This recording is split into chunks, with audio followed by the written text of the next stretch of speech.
ஒரு காலத்தில் அகங்காரம் உலகை ஆட்சி செய்த காலம் வந்தது.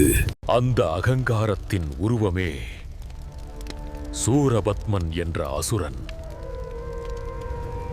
கடுமையான தவத்தால்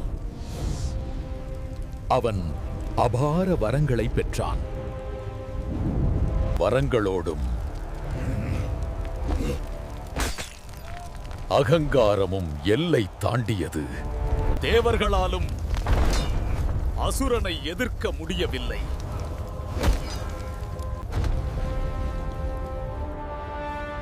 மனிதரும் முனிவர்களும் வேதனையில் தவித்தனர். உலகமே பயத்தில் மூழ்கியது.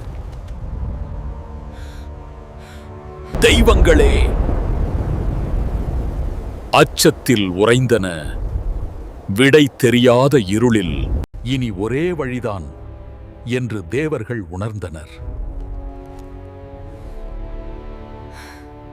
அவர்கள் அனைவரும் சிவபெருமானை நாடி சென்றனர்.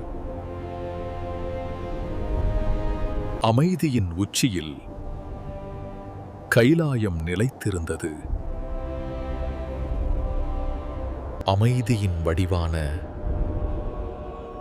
கைலாச மலையில் சிவன் உலகின் துயரத்தை மௌனமாக உணர்ந்தான். எங்களை காப்பாற்றுங்கள்,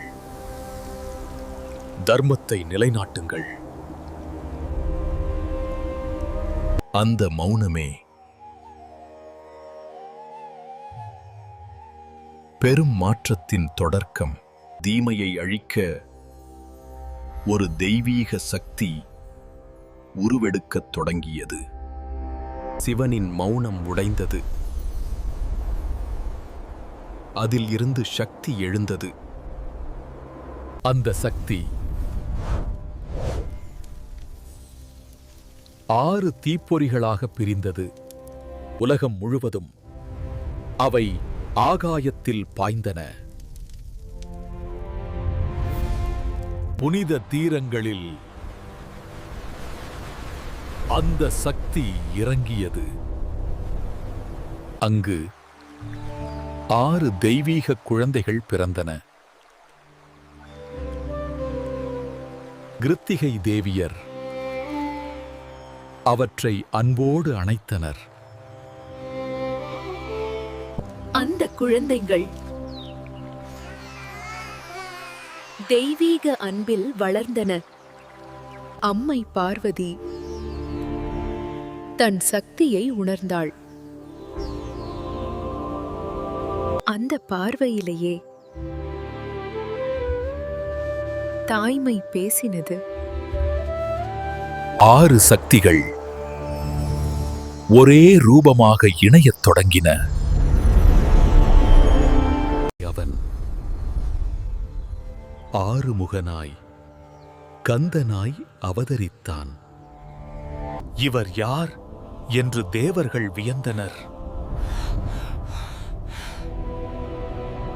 உலகம் உணர்ந்தது. தர்மம் திரும்ப பிறந்துவிட்டது. ஆனால் தீமை இன்னும் முடிவடையவில்லை. வேல் இன்னும் கிடைக்கவில்லை. போர் இன்னும் தொடங்கவில்லை. காலம் வந்தது. ஒரு தாய் தன் மகனை அழைத்தாள். அது ஆயுதம் அல்ல, அது சக்தி, அது ஞானம். அந்த வேளை அம்மை வேலை அருளினாள்.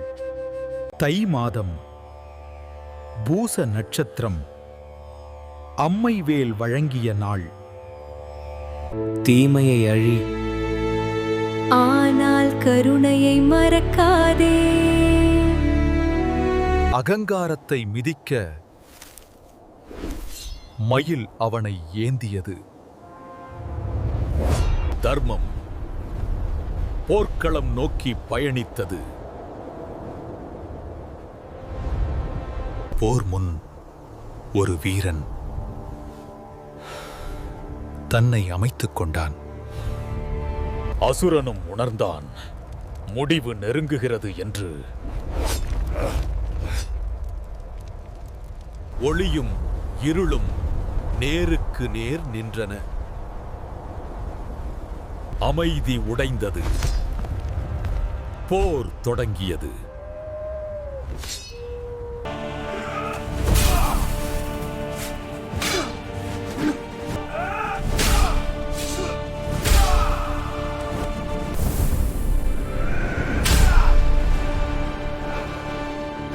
அகங்காரம்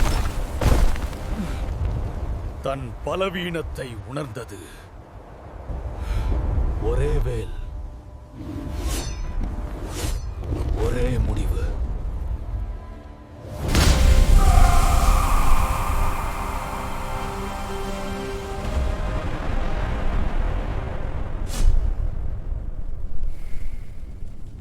அழிப்பிலும் அருள் காட்டினான் கந்தன். தர்மம்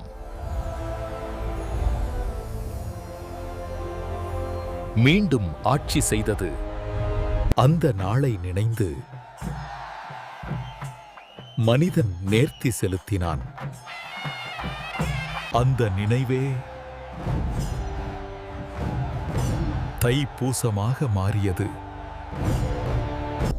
அசுரன், உன் அகங்காரம், வேல், உன் ஞானம், அவன் வெளியே இல்லை, உன் உள்ளத்திலே இருக்கிறான்.